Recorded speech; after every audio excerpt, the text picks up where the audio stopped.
أعوذ بالله من الشيطان الرجيم. بسم الله الرحمن الرحيم. فلما نسوا ما ذكروا به فتحنا عليهم أبواب كل شيء حتى إذا فرحوا بما أوتوا أخذناهم بغتة فإذا هم مبلسون. پھر جب انہوں نے اس یاد دہانی کو بھلا دیا جو انہیں کی گئی تھی تو ہم نے ان پر ہر طرح کی خوشحالی کے دروازے کھول دیے، یہاں تک کہ جب وہ ان بخششوں پر اترانے لگے تو ہم نے ان کو اچانک پکڑ لیا اور وہ نا امید ہو کر رہ گئے۔ یہ سورہ انعام کی 44 نمبر کی آیت ہے کہ عام لوگوں پہ کو اس میں تنبیہ کی گئی ہے، متنبہ کیا گیا ہے کہ کسی کی معاشی خوشحالی یا عیش و عشرت کی فراوانی کسی شخص یا کسی جماعت کو دیکھ کر دھوکے میں نہ پڑے، کیونکہ یہ سب چیزیں دنیا میں اللہ تعالیٰ آزمائش کے لیے دیتے ہیں۔ دنیا میں بہت سی نعمتوں سے بہت سے لوگوں کو اللہ تعالیٰ کی حکمتوں کی وجہ سے نواز دیا جاتا ہے۔ لا یغرنک تقلب الذین کفروا فی البلاد متاع قلیل ثم مأواہم جہنم وبئس المہاد، فرمایا سورہ آل عمران 4 پارے میں۔ یعنی تمہیں دھوکے میں نہ ڈالے ان کافروں کا شہروں میں چلنا پھرنا، وہ تھوڑا سا فائدہ ہے، متاع قلیل ثم مأواہم جہنم وبئس المہاد، جو حاصل کر رہے ہیں اس کے بعد پھر ان کا ٹھکانہ جہنم ہے اور بہت برا ٹھکانہ ہے۔ دنیا میں جو ہے لوگوں کو ملتا ہوا نظر آتا ہے تو لوگ یہ سمجھتے ہیں کہ یہ بڑے کامیاب ترین لوگ ہیں، کامیاب زندگی گزار رہے ہیں اور بہت صحیح اور درست ہیں، صحیح راستے پر چل رہے ہیں۔ اللہ تعالیٰ بتانا چاہ رہے ہیں ایسا نہیں ہے، یہ معیار اس کو نہیں بنایا جا سکتا، کیونکہ کفار کو بہت زیادہ دے دیے ہیں ہم، ان کے پاس تو اتنا زیادہ ہے کہ ان کو دیکھ کر تم دھوکے میں مت پڑو۔ ساری کی ساری دنیا بھی اگر مل جائے تو متاع خلیل فرمایا اللہ تعالیٰ نے۔ اس کا مطلب یہ ہے در حقیقت دنیا کی سارے وسائل اور آسائشیں اور مالی وسعت اور دیگر چیزیں یہ سب کی سب فنا ہو جانے والی ہے، ختم ہو جانے والی ہے، اور بعض وقت تو ایسا ہوتا ہے کہ اس سے پہلے ہی انسان فنا ہو جاتا ہے، سب چیزیں چھوڑ کر چلا جاتا ہے دنیا سے۔ تو یہ سب چیزوں کی کوئی اہمیت نہیں ہے، اس کو دیکھ کر دھوکے میں مت پڑو۔ نبی کریم صلی اللہ علیہ وسلم کا ارشاد مبارک ہے اس سلسلے میں کہ اگر تم کسی شخص کو دیکھو کہ وہ تمام تر اللہ تعالیٰ کی نافرمانیاں اور گناہوں پر اڑا ہوا ہے، اس کے باوجود مال و دولت اور نعمتوں کی بارش ہو رہی ہے اس کے پاس، تو سمجھ لو کہ اس کے ساتھ استدراج ہے۔ مطلب یہ ہے کہ ڈھیل کا معاملہ چل رہا ہے، اور یہ ڈھیل اس کے لیے بڑی خطرناک ثابت ہو سکتی ہے کہ عنقریب وہ جو ہے پکڑے جانے کی علامت ہے اس کی عیش و عشرت میں۔ یعنی سب نافرمانیاں چل رہی ہیں، گناہ پہ گناہ چل رہے ہیں، اور خوب مال و دولت کی ریل پیل چل رہی ہے، سب بہت دیکھنے میں آتا ہے دنیا میں۔ تو اس کو دیکھنے کے تعلق سے اللہ کے نبی صلی اللہ علیہ وسلم نے فرمایا کہ استدراج ہے، یہ سمجھو کہ استدراج ہے، یہ ڈھیل چل رہی ہے اس کے پاس۔ دنیا میں ترقیاں اور خوشحالیاں اور کامیابیاں کو دیکھ کر لوگ یہ سمجھتے ہیں کہ یہ اللہ کے پیارے ہیں، اللہ کے چہیتے ہیں، اللہ تعالیٰ ان کو محبوب بنا لیا ہے، اس لیے ان کو خوب نواز رہا ہے۔ ایسی بات نہیں ہے، یہ کبھی بھی دلیل نہیں بن سکتی۔ مال و دولت کی فراوانی اور زیادتی، وسائل کی زیادتی، یہ دلیل نہیں بن سکتی کہ اللہ تعالیٰ اس کو چاہتے ہیں، ان سے محبت کرتے ہیں، بلکہ یہ تو آزمائشی طور پر مہلت کے لیے جو ہے بسا اوقات یہ بہت سی چیزیں انسان کو نواز دی جاتی ہے۔ ان ربی یبسط الرزق لمن یشاء ویقدر انہ کان بعبادہ خبیرا بصیرا، فرمایا ایک مقام پر اللہ تعالیٰ نے سورہ بنی اسرائیل 15ویں پارے میں۔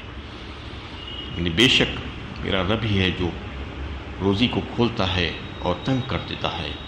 وہ اپنے بندوں کو بہت اچھی طریقے سے دیکھ بھال رہا ہے اور اس کی خبر رکھتا ہے۔ تو کسی کے لیے روزی کا زیادہ ہو جانا اس بات کی دلیل نہیں ہو سکتی کہ اللہ تعالیٰ اس کو پسند فرما رہے ہیں، اس لیے اس کو اتنا دیا جا رہا ہے۔ اگر ایسا ہوتا تو سید الانبیاء تو سب سے زیادہ پسندیدہ اور محبوب ہے اللہ تعالیٰ کی، ان کو تو بہت زیادہ دیا جانا چاہیے تھا، لیکن ایسا نہیں تھا معاملہ۔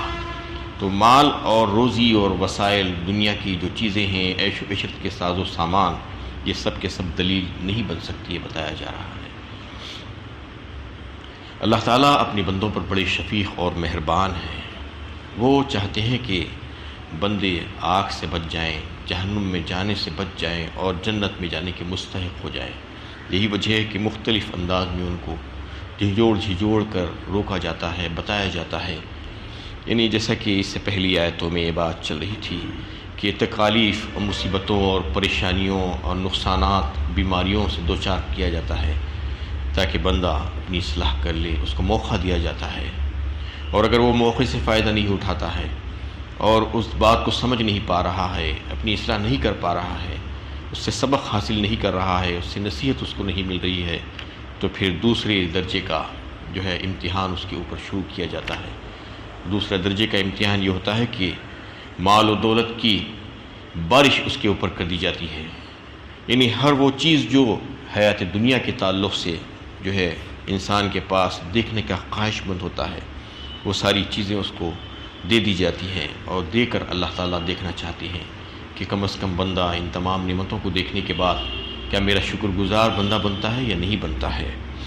تو اس میں اللہ تعالیٰ جو ہے ان باتوں کی طرف اشارہ کیے ہیں کہ معاشی تنگی اور جسمانی نقصانات کی وجہ سے قوموں کو جو ہے اس میں مبتلا کیا جاتا ہے۔ وہ بے مقصد نہیں ہوتا، بلکہ ان کے پیچھے اللہ تعالیٰ کی حکمت کار فرما ہوتی ہے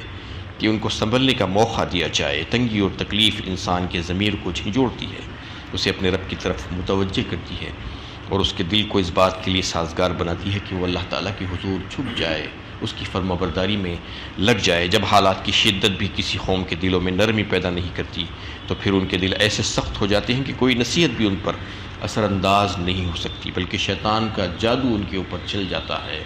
شیطان ان کو ورغلا کر، ان کے دل میں وسوسے ڈال کر ان کو ساری چیزیں خوشنما کر کے دکھاتا جاتا ہے کہ تم جو کچھ بھی کر رہے ہو بہت اچھا کر رہے ہو، ایسے ہی کرتے جاؤ۔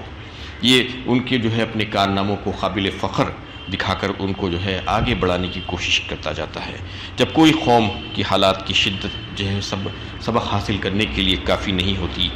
اور وہ جو ہے یہ ساری سختیوں وغیرہ کو دیکھ کر یہ کہتے ہیں کہ یہ تو زمانے کے حادثات ہیں، یہ زمانے کا الٹ پھیر ہے، ایسے بہت سے لوگ ہیں دنیا میں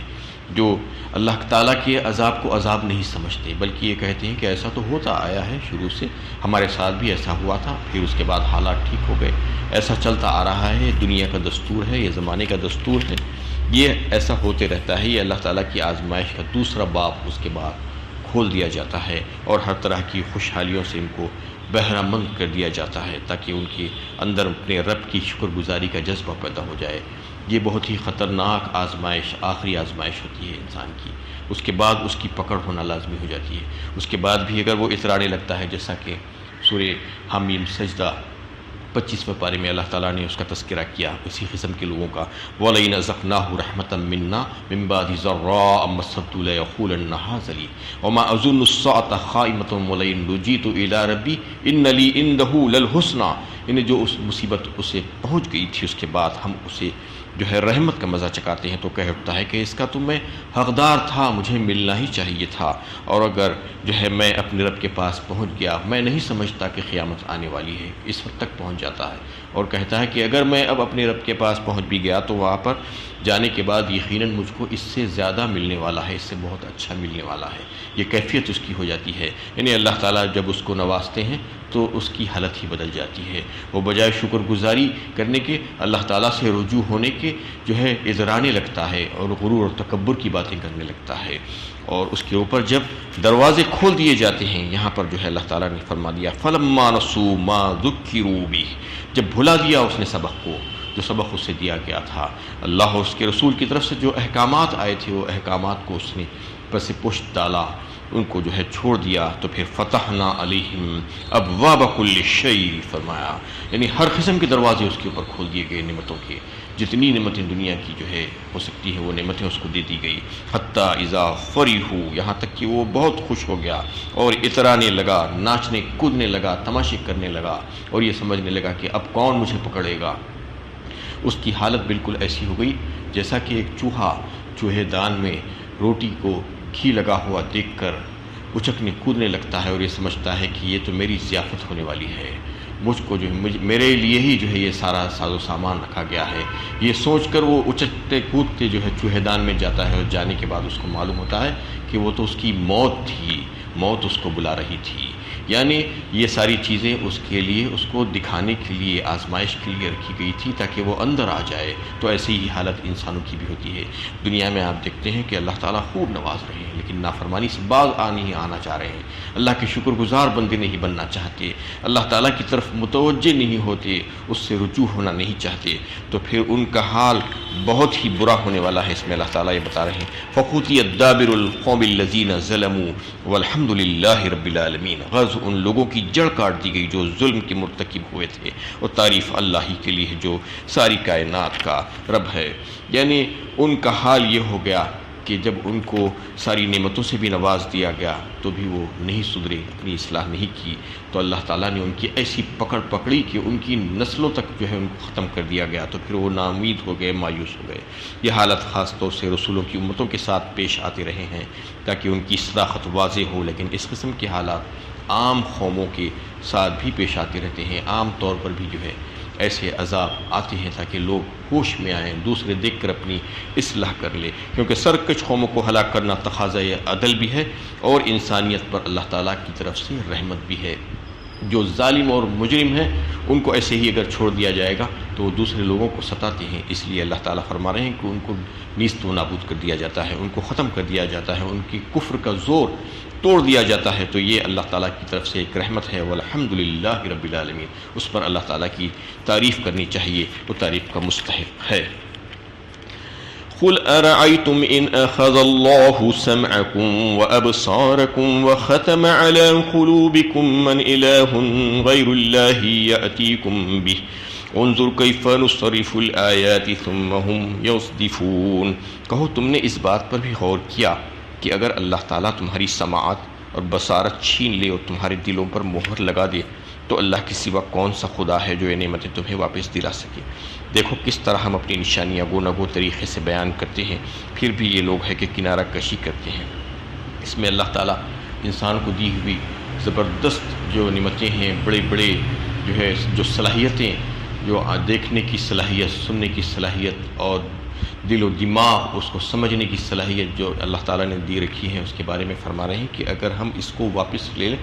تو کون سا تمہارا خدا ہے جس کو تم جو ہے اللہ تعالیٰ کے ساتھ شریک ٹھہرا رہے ہو، وہ تمہیں یہ نعمتیں تم کو واپس دے دے۔ جبکہ کفار کو بھی اللہ تعالیٰ نے یہ نعمتیں دے کر رکھی ہیں، سارے انسانوں کے پاس یہ نعمتیں ہیں، لیکن کفار وہ نعمتوں کا صحیح استعمال نہیں کرتے۔ آنکھوں سے جو چیزیں دیکھنا ہے، جو حق کو دیکھنا ہے، کانوں سے جو حق کو سن کر سمجھنا ہے دل سے، وہ کام اس سے نہیں لیتے، جانوروں کی طرح وہ زندگی گزارتے ہیں۔ اللہ تعالیٰ یہ فرما رہے ہیں کہ اگر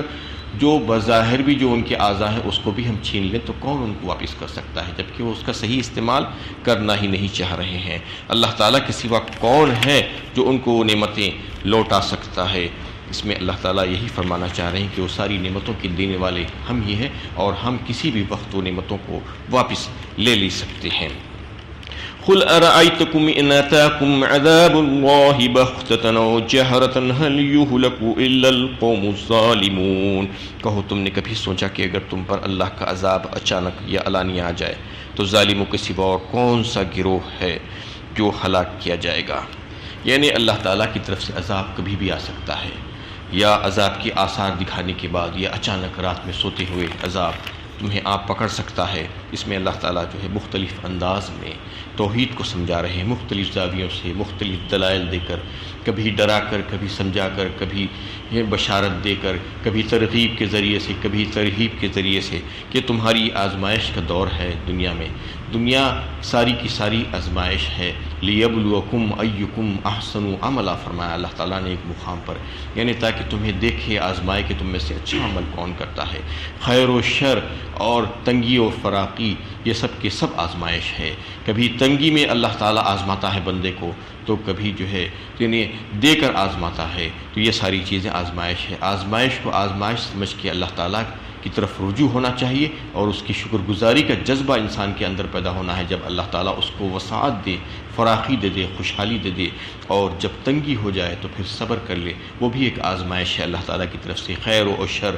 دونوں میں آزمائش ہوتی ہے۔ تو مختلف توحید کے دلائل اس کے سامنے پیش کیے جا رہے ہیں تاکہ وہ بات کو سمجھ جائے۔ یہاں پر عذاب سے مراد وہ عذاب ہے جو پیغمبروں کو چھٹلانے والی قوموں پر حجت تمام ہونے کے بعد آتا ہے، اور چونکہ یہ عذاب حق و باطل میں فرق کرنے کے لیے آتا ہے، اس لیے اس کی ضد میں صرف باطل پرست آ جاتے ہیں اور اہل ایمان کو اس سے بچا لیا جاتا ہے۔